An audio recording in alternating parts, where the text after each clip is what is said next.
Hi everyone, this is for April 3rd lab, and this is going to be very quick because you're going to go ahead and do this mostly watching videos and your projects today for this.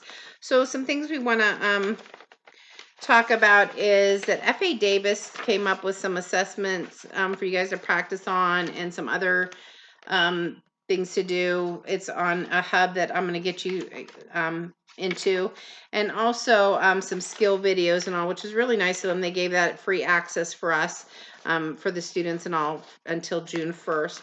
I'd like to give you an assignment in there. It's only about a half hour. They say it should take per assignment, so nothing longer than that. Just so you can get a good assessment in. And when you're completed with it, you're just going to take a snapshot or print it out and send it to me. That just says completed, the completion on it, and then you'll be done with the assignment. The other thing is you're going to be doing, like I said, watching videos. I'll be sending you some videos like NG tube insertion and removing, oral and nasal suctioning, and then tube feed kangaroo pump. I'll ask one question only from each video, so that'll be 3 questions. You'll just need to put them back, the answers to from the video, and then on Monday we're going to discuss those procedures in detail. And so that'll be helpful if you can come on Monday's lab. Make sure you go do that. So that'll be a more lengthier time of talking and discussing. All right. You'll have to also make sure you do your ATI modules that are already assigned for the NG tube insertion, and then the nutrition food and eating module as well. Okay. So the next thing, we'll also talk about it very briefly, the nasal oropharyngeal airways, and then we're going to go into the work sheet number 4 for math, because those mandatory math tests will be coming up, and you need to know how to do them comfortably. And if you don't, you need extra help, you can always call me. We can go over them again. But I'm going to go over problems 1 through 5 and 9 and 10 in your math skills worksheet.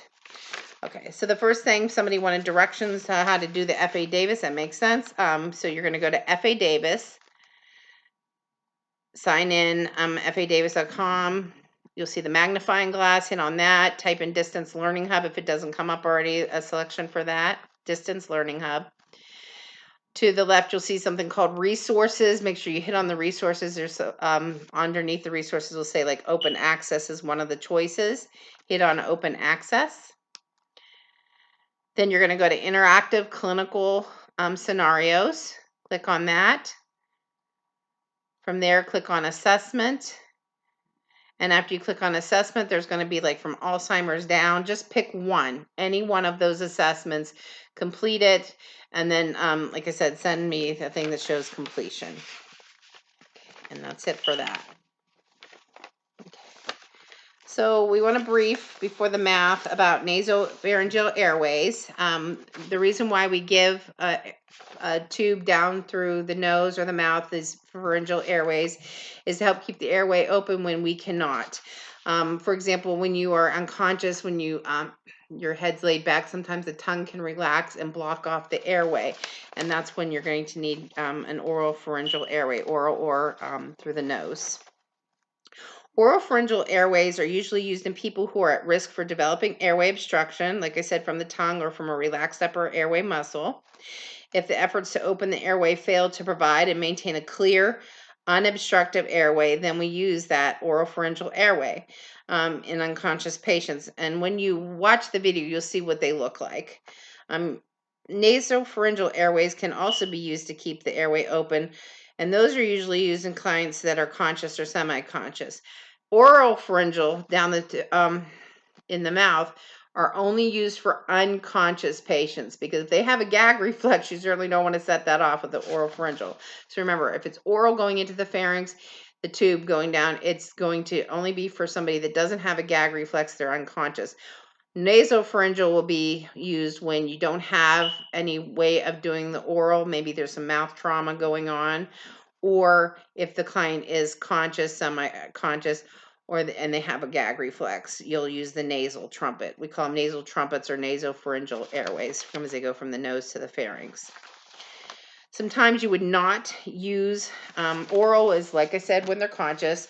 Other times you would not use the nasal one is if they've had a suspected skull fracture. There's some nasal fracture going on, heavy bleeding in the nose. You don't want to use those at all. Now, how do we measure for them? So we're going to measure usually from the tip of the nose to the tip of right where the earlobe is. So from point A to point B down, and that's how we know what size to use. Usually adult sizes range from about 6 to 9 centimeters, seven's on average. It's about 6 to 7 centimeters for a small adult, 7 to 8 for a medium adult, and 8 to 9 for a large adult. Some things you want to remember, some tips is always be gentle when inserting them. Don't apply force to them. It can lead to actually trauma. You got to be careful. Use caution when you're twisting that oral one in. Like we put it in back and then twist it around because you want to avoid trauma to that hard palate. In the back, you want to use a water-soluble lubricant when you're putting in the before you put that in the nose trumpet. So make sure you lube it up with water-soluble lubricant. Be nice. And if resistance is felt, remember you can stop it and try it in the other nair, or the other side of the nose. And if that's not good, well, we'll have to try something else. Okay. Things that you okay, so we're good with that one. So make sure you watch those videos. That'll be part of the project. The other thing is we're going to go over the math and worksheet 4 that we went over. And it says, some people were saying, well, Jen, we don't know where to put these things and stuff like that. So there's some things that you got to keep in mind. Number one, you have to know your conversions.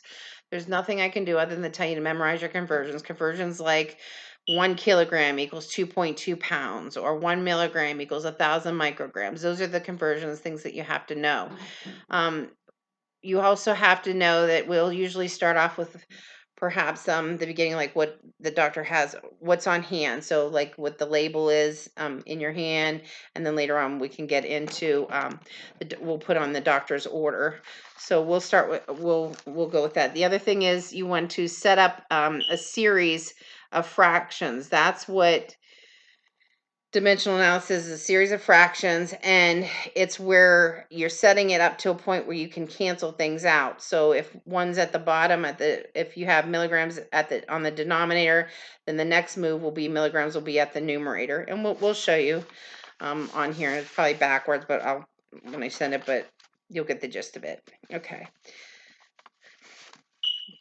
So number one, and make sure it makes sense, make sure when you're putting in it makes sense. Okay, the doctor orders nitroprusside 58 micrograms per kilogram.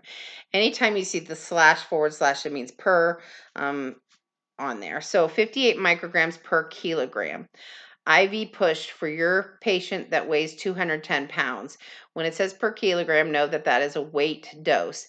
You always will calculate it in kilograms. And so if it's not in kilograms, that's when you have to convert it. Round to the nearest tenth.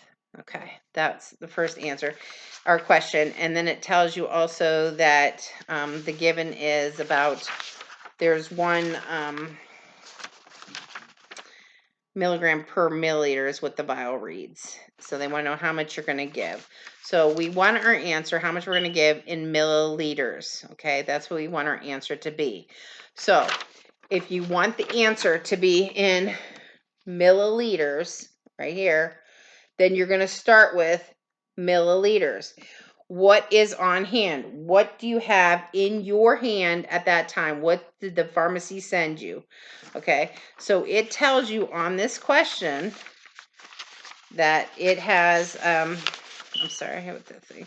1 milligram per ml. That's what it says. The label reads, the vial reads 1 milligram per ml. So if it's wanting to find milliliters, you're going to put 1 ml is equal to or per 1 milligram. Okay, that's the first setup. Now, we need to convert to find out, it has micrograms on here and the weight, and you have the milligrams. So what conversion do you know with both? We know that since this ends with milligrams, it has to start with milligrams.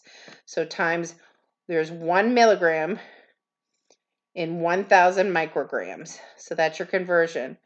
1 milligram per 1,000 micrograms. Okay. Well, that's your conversion because it says we need to have, there's 58 mics per kilogram, and we know there's 1 milligram per ml. So there, we're going to use that 1 milligram is equal to 1,000 micrograms. Now it ends with micrograms, so the next thing has to start with micrograms. This is what's on hand. This is the doctor's order second. So what is the doctor's order? The doctor's order is 58 micrograms per kilogram. So that's what you're going to write down. That's the doctor's order. So what's on hand, followed by, if you have to have any conversions, times the doctor's order. So that's what we have, 58 micrograms per kilogram. This ends in kilogram. We need to make weight in kilograms. So what do we know about kilograms? Your conversion factor next is, if it ends in kilogram, it starts with kilogram. 1 kilogram is equal to 2.2 pounds. Okay, equal to 2.2 pounds. So that's what you have. Now, what if this ends in pounds, then the weight goes up here. It doesn't go down there, it goes up here. So the person weighs 210 pounds. You're going to put that per, and then nothing. You can leave it blank, or I always like to fill in everything with 1, because 1's not going to change my answer at all. So I always put 210 pounds over whatever 1. Now let's multiply all of the numerator, and what do you get there? If you multiply, you don't have to multiply the ones, you can leave the ones alone, but if you multiply, you get the same, 58 micrograms. So just put 58 times 210, and that should be 12,180.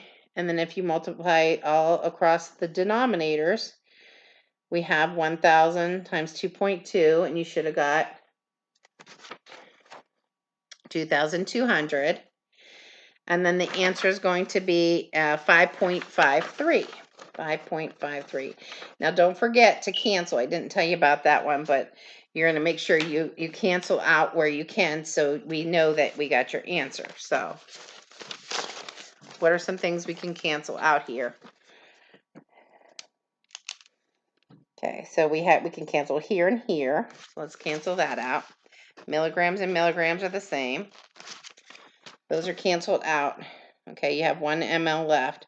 Now micrograms and micrograms, so remember we're setting it up so we can cancel things out. We cross it over so we can cancel out the micrograms.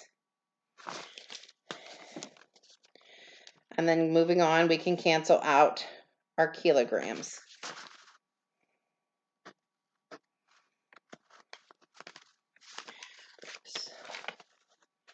And then further moving on, if you look, pounds and pounds. Lower and bottom, you can cancel out the word pounds. And the tic-tac-toe symbol means pounds, by the way. All right, so what is left? The only thing left is milliliters, and that's what we wanted our answer to be in. So that's the only thing that should be left. So it's 5.53 milliliters. And milliliters is always a lowercase m and a capital L. And I didn't write out the answer sheet on there, but somebody else did. But just so you know, it's capital, lowercase m and always a capital L. But we're not finished here. What did the directions say? It says rounded to the nearest tenth. So anything after the decimal point starts with tenths, hundredths, thousands, 10,000. The first one is the tenths. We want to round it to the nearest tenth, meaning the first digit after the decimal point. So when you're rounding, you're always going to go to your neighbor, which is the hundredths place, tenths, hundredths after it, and look to see if they've got enough to give you or they don't. The rule of thumb, if it's 5 and above, you take from them and drop them. And if it's 4 or less, you leave them alone because they're too poor. They can't give anything because they don't got much to give. Okay, so on that note, you have a 5. We're going to the neighbor. We knock on the door, and it's 4 or less, right? It's 3. So we can't take from them, so we're just going to drop them and leave them alone, and then leave the number if it as is. If they were rich and it was 5 and above, we'll just take 1 from them, and then this number would have changed to a 6. Okay, so the answer is going to be 5.5 milliliters. That's how you do it. Okay, so remember, step 1, know your conversion factors, right? Step 2, set up a series of fractions where you're able to cancel it out. How do you do that? You're going to always start with what you want the answer in. So the answer should be, you'll start with what that answer is. If it's in mLs, you want it to start with mLs. And you're always going to put start with what the you have on hand. So if you have on hand, whatever, then you're 1 milligram per milliliter, that's what you're going to start it off as, 1 ml over 1 milligram. Then you have to be able to learn to cancel it out. So if it ends with milligrams, your next set of conversion factors or doctor's orders or whatever will start up here with the same milligrams. So if it can be 1,000 milligrams, it doesn't matter, just milligrams and milligrams. So it has to start with it has to have milligrams on it.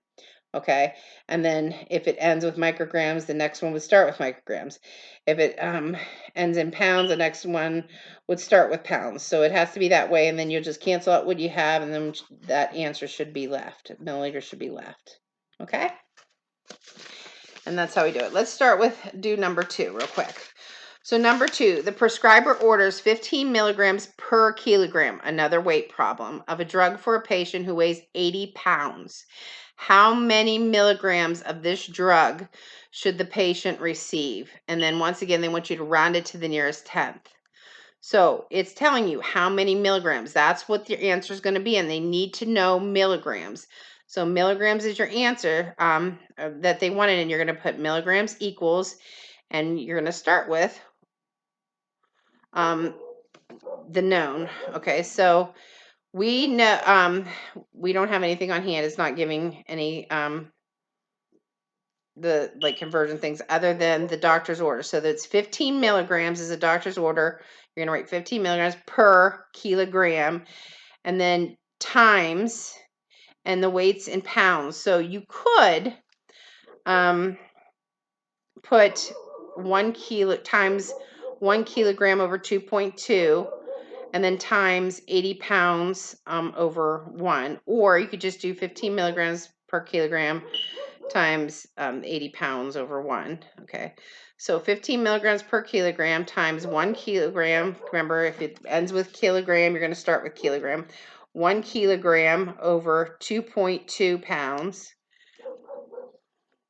It ends in pounds times, so you're going to put the next one's going to start with pounds. What do we know? The client's in 80 pounds, or 80 pounds over, and then 1, or leave it blank, and then equal, and then multiply across. And then once you multiply the numerator across and the denominator across, and you crossed out all your other things that you could possibly cross out, you're going to divide it, and you're going to get 545.5. That would be your answer. 545.5 what? 545.5 milligrams. Make sure it's in milligrams. Okay.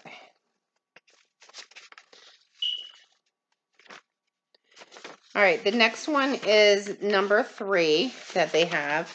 And number 3 is the prescriber orders clonazepam 0.05 milligrams per kilo by mouth daily in 3 divided doses.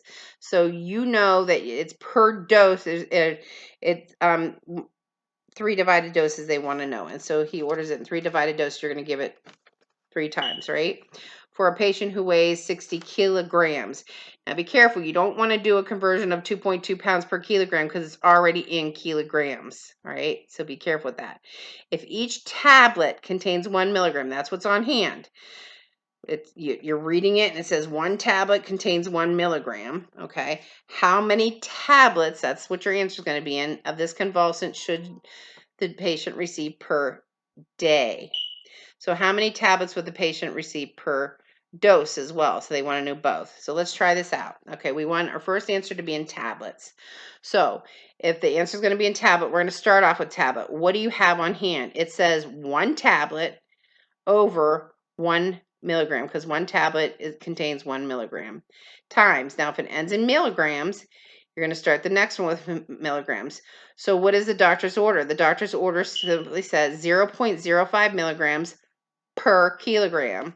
So that's what you're going to write, 0.05 milligrams over 1 kilogram.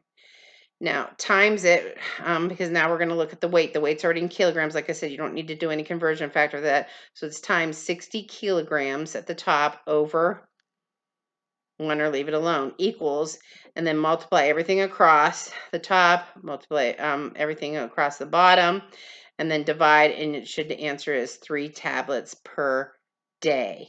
That's your answer per day. Now they want to know how many tablets would the patient receive per dose. Well, if you're giving it in 3 divided doses, then you're going to divide by 3. So 3 divided by 3, and the answer would be 1 tablet per dose. Next is the prescriber ordered heparin 2,000 units subcutaneously every 12 hours. Okay, so 2,000 units subcutaneously every 12 hours. So that's what we have, right? All right, so let's fold this over here. All right. So the label on the multi-dose vial reads 10,000 units per milliliter. That's what's on hand.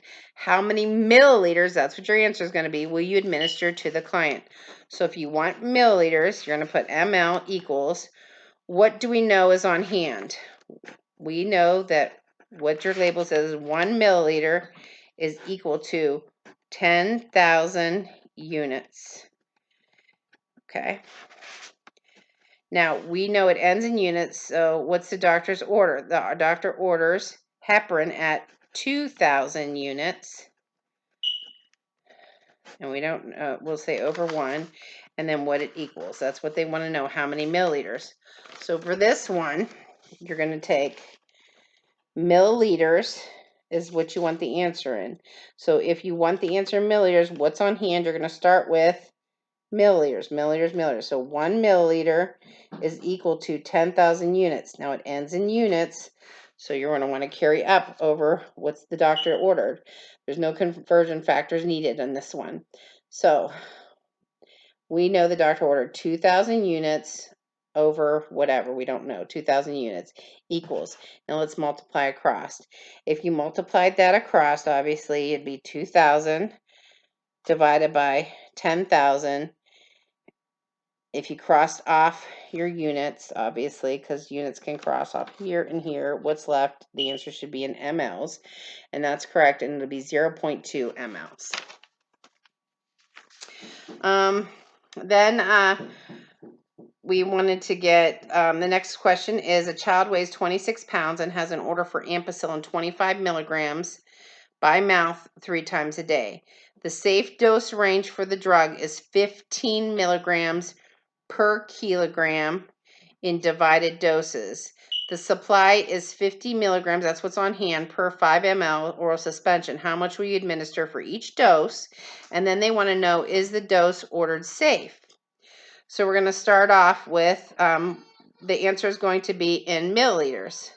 Okay, so there's 5 milliliters, that's what we know is on hand, over 50 milligrams, because if we want our answer in milliliters, we're going to start off with milliliters. So 5 milliliters in 50 milligrams, so 5 mLs over 50, times what the dose is. The doctor's order was 25 milligrams per dose, right? Because we're giving it per dose 3 times a day. So times 25 milligrams over dose equals, and then when you multiply that across, you'll have like 125 over 50. And that should equal 2.5 milliliters per dose. Now we have the answer in per dose.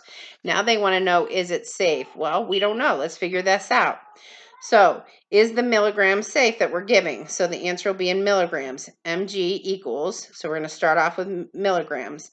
We said the safe dose range is 15 milligrams per kilogram. So that's what you're going to write, 15 milligrams over kilogram times. And since the weight is in pounds, we need to convert that. What's the conversion factor for pounds and kilograms? It's 1 kilogram and 2.2 pounds. So 1 kilogram over 2.2 pounds times, if it ends in pounds, it's the next one's going to start in pounds. How much do they weigh? 26 pounds over, you can put 1 equals. Now, if you multiply the numerators across and then divide it by the multiplying the denominators across, cancel out what you can as far as kilograms or whatever, the answer should end up being 177.3 milligrams per day.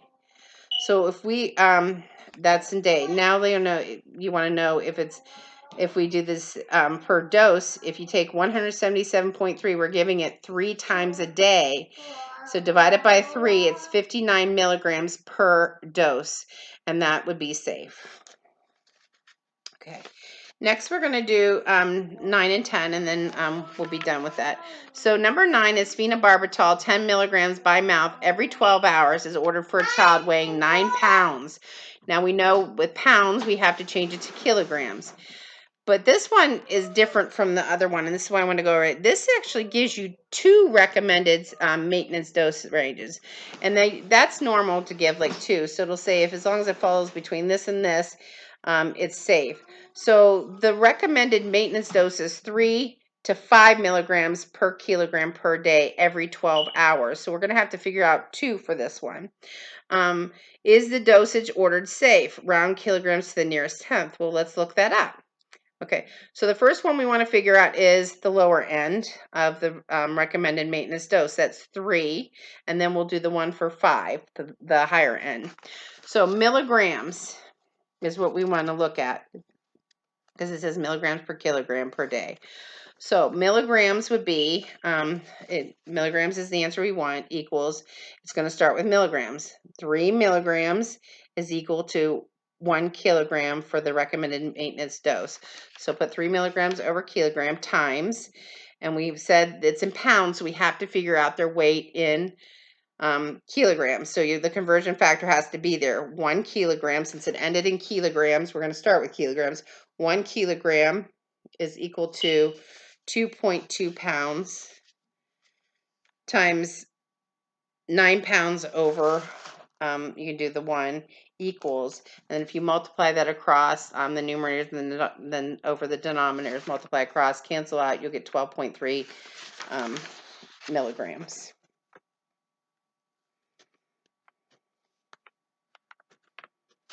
Okay, so I don't know if you can read the first portion here, but we want the answer in milligrams on the recommended dose. So we first have to do the 3 milligram one. So we said it's 3 milligrams per kilogram. What do we know? It has to start with kilograms. We have to figure out a weight conversion because this is in pounds. So 1 kilogram over 2.2 pounds, because 1 kilogram equals 2.2 pounds. We end them to pounds. We have to start with pounds. How much do they weigh? 9 pounds over, you can leave a blank or 1, equals, multiply these across, then multiply these across, and then divide the 2. And then once you do that, that's what you're going to get, that answer. So we said the answer was 12.3 milligrams. That's the lower end of the recommended dose, maintenance dose. Now we need to do the higher end, the 5 milligrams. So you're going to do the same thing for the 5 milligrams, and the answer will be 20.5 milligrams. Okay, so we got that portion done, out of the way. Great, that's wonderful. Now let's see about milligrams per dose we need to figure out because they want to know if it's safe.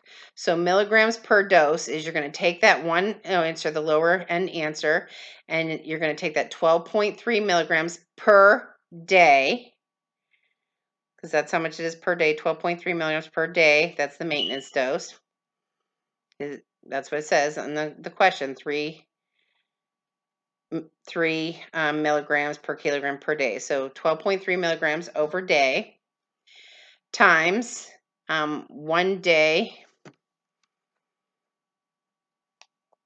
is equal to 24 hours. That's our conversion factor because that's what a day is, equal to 24 hours. So 1 day over 24 hours times, we know that it says that we're going to give it every 12 hours. So it's 12 hours per dose is when we're going to give each dose, and then we multiply it across. So that would be your second portion of the thing. So you're going to multiply that across right in the middle here. Okay, so you take that answer, which we said right up here, because we want the milligrams. So we're going to start with milligrams. The 12, I'm sorry if it's blurry, the 12.3 is on, like I said, it's per on their day. And then if it ends in day, we have to have a conversion factor. We know 1 day equals 24 hours on that. And then we can go from there. It'll be okay, what about hours? So there's 12 hours. The question says, yet you're going to give it each dose in 12 hours, every 12 hours. So then that's what you have to start with, 12 hours per dose. And then you're just going to multiply those numerators across, multiply the denominators across, cancel out anything that you don't need, and then the answer should be 6.2 milligrams per dose. You're going to do the same thing that you would for the other one that you figured out, which was 20.5 milligrams, okay? And you should get 10.25 milligrams per dose. Now, is it safe? Well, if we're giving it per dose, then in a 24-hour period, you got to just multiply it by 2. So 6.2 milligrams per dose. If you doubled that, it would end up being 12.4. And if you doubled the other one, it would end up being 20.5. So the safe dose range was 12.3 to 20.5. If it's 12.4, it's within that means, and if it's 20.5, it's at the higher end, but it's still within the means. So yes, it's safe. And then last but not least, we said a patient in the coronary care unit has an order for dobutamine drip at 7 milligrams per hour. Okay, that's the doctor's order for systolic blood pressure less than 90. The patient's blood pressure is 86/54. The dobutamine IV drip provided by the pharmacy, so what's on hand, is 1,000 milligrams and 500 milliliters of dextrose 5% water. What rate will you set your pump? Okay, when you have an IV pump, the answer is always going to be in milliliters per hour. Round it to the nearest tenth. So let's do that, okay? All right. So if we know the answer is in milliliters per hour, and that's what we want, you first, when I have your answer, start off with milliliters, correct? So if you want milliliters, you're going to start off with milliliters. All right, what is on hand? That's the first thing you're going to put in, then second's the doctor's orders. So what's on hand is there's 500 milliliters, right? So and there's 1,000 milligrams in that 500 milliliters. So 500 milliliters at the top per 1,000 milligrams, times that by the doctor order. If it ends in milligrams, you're going to start with milligrams. The doctor's order is 7 milligrams over 1 hour. So you're going to put that in equals and then multiply across. Like I said, cancel out your milligrams on there because you can, and the answer will end up being in milliliters per hour. It'll be 3.5 milliliters per hour. So I hope that helped out a little bit. If it didn't get and it was clear as mud to you, then please call me and we'll try to go over each one until you get it right, because it's very important you do the calculations to keep your patients safe. You have to do it correctly. All right, that's it for today. I'll give you your assignment in written as well. And let me know if you have any other questions. Thank you.